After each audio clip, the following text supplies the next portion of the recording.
Well, I know what it fucked up.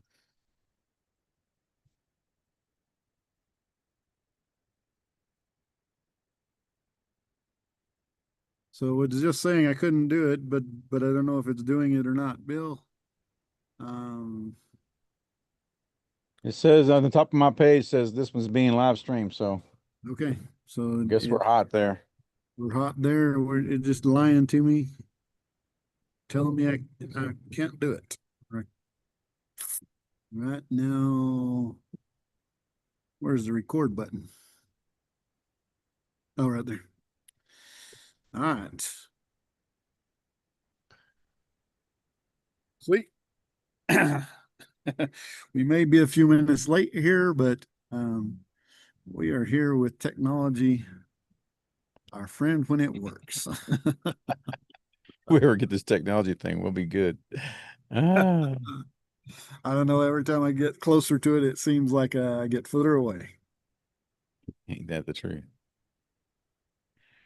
All right, you ready to crank this baby up here? Let me Yeah. click on that. Okay, there. Good to go here. Happy. Trying to see if the live is good, but I'm not let's see. Give everybody a few minutes to jump on. Hey, if y'all are in one of them others, or you watching this later, hit us up for the live link to jump on these Zooms. So we're on the Zoom side of these lives. That way you get to be in here with us and ask questions, raise your hand, all that good stuff.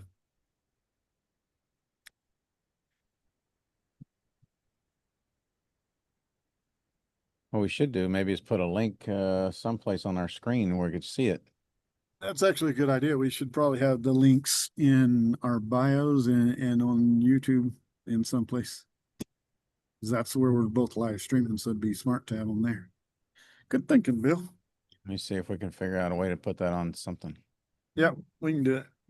We Uh, definitely. So people can just click.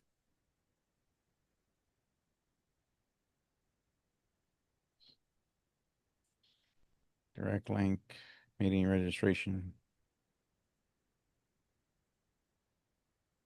So while you're working on that, Bill, so how did you get from, I'm guessing you're like me and maybe I'm wrong that nobody taught you anything on financial education and you started out your work life as just go out, make money, spend money, I'm guessing, right? Yeah, just to figure it out. I mean, if your checkbook don't balance every week, then you got a problem. So So was it just too much of the checkbook doesn't chapter of hard knocks, I guess you might say. yeah.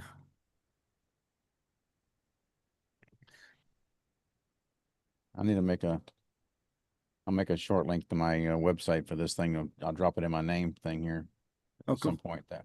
That way they can just So type in all at letters. what point did you decide, you know what, I need to go learn about money? Learning about money was pretty much just every time the bills come due. Uh, so as far as keeping up with it and making things balance out, you have to, uh, I guess, you learn that as you just as you get to be an adult and things start to put together. But I was lucky enough to had that my parents were both teachers and they brought me up learning about that stuff. My dad was a math teacher, so Oh, uh, figuring out the math and the zeroing everything out, which is one of those lessons he gave me as I came up. But not everybody gets those, obviously. yeah, yeah. So was there any tough point that you were like, um, I've got to start doing something different. You were in mode A or B or whatever, and then there was a tough point you had to go through to say, oh, wait, I gotta change this up. Yeah, I had some financial issues back in the day and things, bad credit and all that. And but as you start finding out that things work a whole lot easier with good credit, Hmm. you get lower interest rates and your insurance is cheaper and just little things work out better. And I had clearance issues to deal with the military. So it's just something I had to work on and it took me a long time to once you get your credit bad, it's really hard to fight it. You've got to really be on top of it on a really constant basis to bring it back up. So it took me years to get all that balanced out. So Hmm.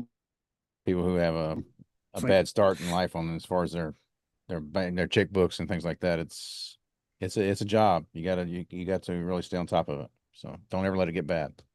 Be my recommendation. It's get, really hard. get it. It's like getting a zero on your test from your school. You know, it takes a lot of A's to bring them back up. That's actually a good metaphor there because I'm guessing most all of us have got a zero or an F one time or another. So Yeah. well, cool. I think if anybody should be on that's coming on. So if you want to kick this thing off, well, All right. Let's switch over to this other page here. It's like, all right, opening. Welcome back to Bank on Purpose. I'm Texas Bill Pace. and I'm Jody Ogden. Together, we're here to help you take control of your money, protect it, and grow it without the headaches of tenants and toilets. In our last few episodes, we talked about private lending, why it's powerful. Today we're going a little deeper and really look into step by step on when you decide to be the bank. So, And y'all stick around to the end because we're inviting you to join us live in Dallas this October, where we'll show you how to put these steps into action. all right, let's see. So, So Bill, what's the first thing I should do before lending money? I'll always do your homework. Ask who's the borrower, does this person have a good track record? Have they done this before? They have a track record of not paying back their lenders and things like that. So you want to make sure that you have somebody who has decent credit, has a background, and has good partners that can make sure everything goes down the way it's supposed to go. Sweet. So you're saying a solid investor should be open to about their past deals and able to explain how they're protecting the money of the lender for sure, right? Right. You want to make sure that that you're protected because they're protecting all their money, protecting the people that came before you and the people that are coming after you and you yourself. So if you're borrowing money, you want to make sure that I'm on the up and up. So let's say I'm getting into to just starting getting into this, Bill. How do I decide the loan amount? Well, you don't just hand over your savings. You're going to agree to lend on the basis of property values, and you're going to do underwriting. And I'll show you my underwriting, and then you can have your underwriter come and double check it. And you always want to verify the numbers, make sure that I'm not just blowing smoke, and that way that you're seeing that's going to get a good value for your money. So you don't just write a So check; you want to check everything out. yeah. So basically the lender and borrower got to come together and agree on what's going to work in the deal and of course what's going to pay interest and at the end the rate should vary obviously in between the 8 to 12 and the key is making sure the deal still fits the goals, right? Right. Okay. So if you're getting a good return, and I get a good house, and everybody's happy, then things are going to work out in the long run. Nice, nice. So talking about the loan itself here, what's the difference between the interest and an immortalized loan, Bill? Well, interest only is like if you loan me $100,000 and I'm paying you 10%, then 10% on that is going to be $1,000. 10%. So, or $10,000 on 100,000 would be I'm going to give you $10,000 every year on your money. So in 10 years from now, I'm still going to be giving you 10% of that same 10% on that same 100,000. So you're going to get 10,000 and 10,000 and 10,000 and 10,000. Where if you have an amortized loan, every time you pay it down, you're getting a little bit off of the principal. So now you're getting 10% on 9,800 or 9,000, whatever. So as it goes down and down and down, so you're going to get a little bit less money every month it goes down. So say if you have a 30-year note, then you have a 30-year amortization. Then in 30 years it goes to zero, and you're only getting 10% on $2 or whatever at the end of the last 2 or 3 payments. If you have interest only, you're going to be getting that same $10,000 back on that 100K for as long as I have the money. Nice. So if let's say I invested in your deal out of my Roth, let's say, and my goal in my Roth is to build it more. So if I give you a 30-year interest only loan, then you're paying at year 10, well, now I've made $100,000 in interest.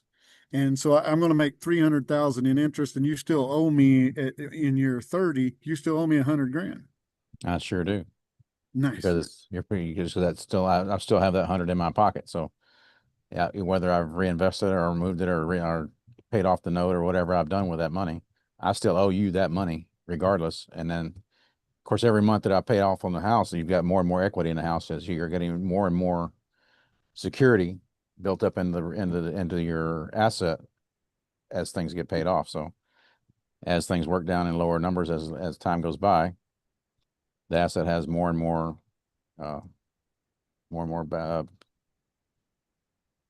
security. More, Anyway, so more and more equity if you're on the immortalized zone, that you're gaining equity as the owner, the investor is making less and less money on that, versus if it's interest only, the investor is making more money and the investment's still the same.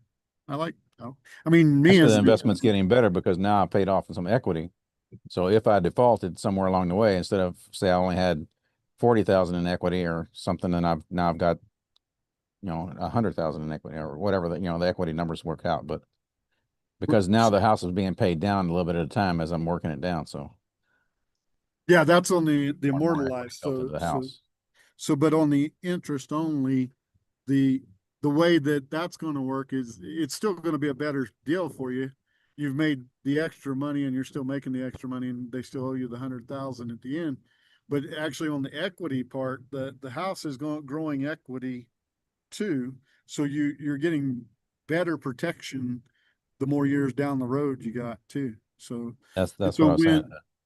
You're better It's a protected. win-win for the investor going the interest only over the immortalized, where it's a win on both parts. It's just a better win for the investor on the interest only.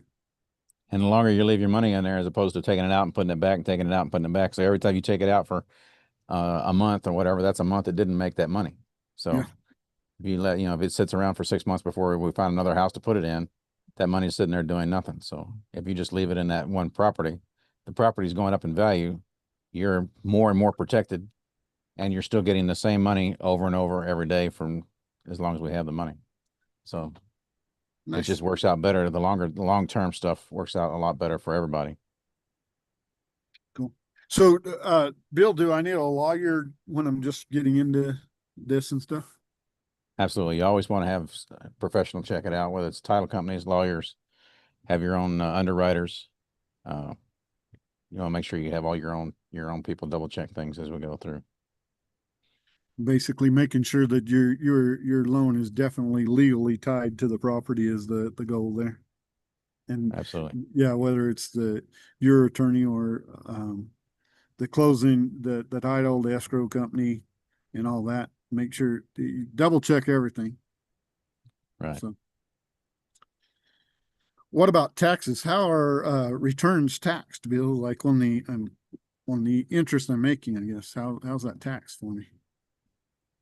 Well, if you have a regular IRA, it's going to be taxed in whatever tax bracket you're in, or if it's in a solo or a Roth type. Well, solo doesn't matter. If it's a Roth type, it would be tax free. But you always want to make sure that you're checking with your tax attorney, and because we're not tax people, this is how it works. But if you have exact questions, you just make sure you're with your tax attorney.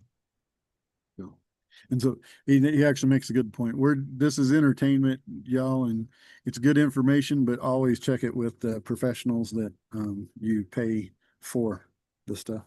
So the other thing is, if you lend cash, the interest on that is actually income, and that's taxed as income. That's why most people actually love using the self-directed retirement accounts, because you either defer tax on one side, or like you said in the Roth, you grow it tax free. So how do I actually get paid, Bill? Well, it's all in the pay structure. It's all going to come from when it goes through closing, everybody gets paid. So it's as whether if you borrowed it for a short term thing, then it would go at closing. If not, it may come back when we sell the house, or if we have a whatever you're comfortable with, and you say you want to lend it for 5 years instead of 20. If I own the house 30 years and you only want to own it, you only want to keep your money out 5 years, and then reevaluate it. We'll just set up the note that way so that we're going to plan to have you either refinanced out or someone else take your position. Or maybe you might decide that money is just rolling over and making good money and you don't want to mess with it. At that time, we can make a decision. But And of course, you'll be however you like it, whatever you want to structure it as. gotcha.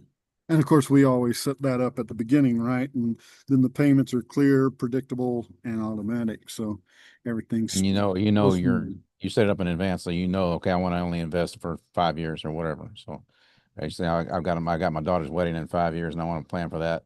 I'm going to build up this equity in this thing, and then I need to get it out so I can do this, or I'm going to buy a house or whatever I'm going to do in that period of time. And who knows what's going to happen in 5 years? You might decide to just leave it there, or you might decide to refinance, or we do something else. But if you want it out in 5 years, we'll get you out in 5 years. Cool. So what's the exit strategy if things don't, go as planned? We always have more than one exit. So so we're buying a pad split, or we're setting us up at we're just going to make really good money because we're renting out by the room. That's our primary exit. But if that doesn't work, we like to have another way out where we can do a short term, or we can do a midterm, or we can do sober living, or just plain old rent. So there's multiple ways to get out, and we always have at least 2 or 3 ways to back up our money just in case, so that no matter what, we're not going to leave anybody stranded. Cool. And of course, the whole thing with the right investors, and of course, you as the lender should be paying attention to the value to the property value to the loan income in the loan amount. So you never want to be above 75% of loan to value. As the lender, now there's other structures maybe that goes a little bit higher and stuff, but really the 75, you have the percent of loan to value, you have the best protection. But you're not telling them the reason that they have that best protection. The best protection is at that 75% mark. That's where your DSCR loans and things come in. There's other types of loan programs that will pay out at 75 plus percent. So if we had to refinance, we can still get that money back out of it because the bank is going to loan us up to 75 or 80% on the property value at the adjusted gross value. So if we have, that's why we always get that.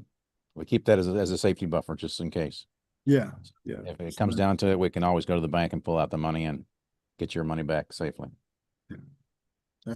That's the idea. Keep it as secure as you can, and of course, do things right from the get go. So, Absolutely. say I'm a lender and I'm enjoying the way this is going, Bill. Can I scale it? Yeah, we have multiple investors that we can set you up with. If I don't have a house this week and you need to put money in and you need to get it moved, we have a whole community of people who are buying different types of properties. Or if you're ready to go again, we'll start looking for a house that's going to fit your buy box and things that you want to do, so that we're going to make sure that you're covered, and we're going to get as much value as you can get, so that you can scale it any way you want.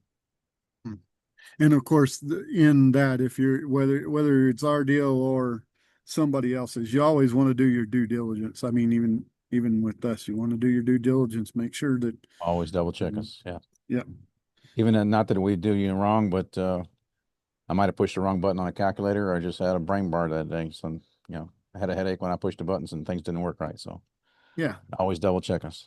that's it. Even, That's no matter who you're dealing with. Even if we were to point you in the direction of one of the uh, people we know that we trust and we would send you to, you do the due diligence just like you would with us, and I expect you to do the due diligence every time. I mean, I'm going to do everything I can to do the right thing all the time, but it's always make sure that, like Bill said, if I hit the wrong button, my number could be, a small amount off, which makes it not a good deal.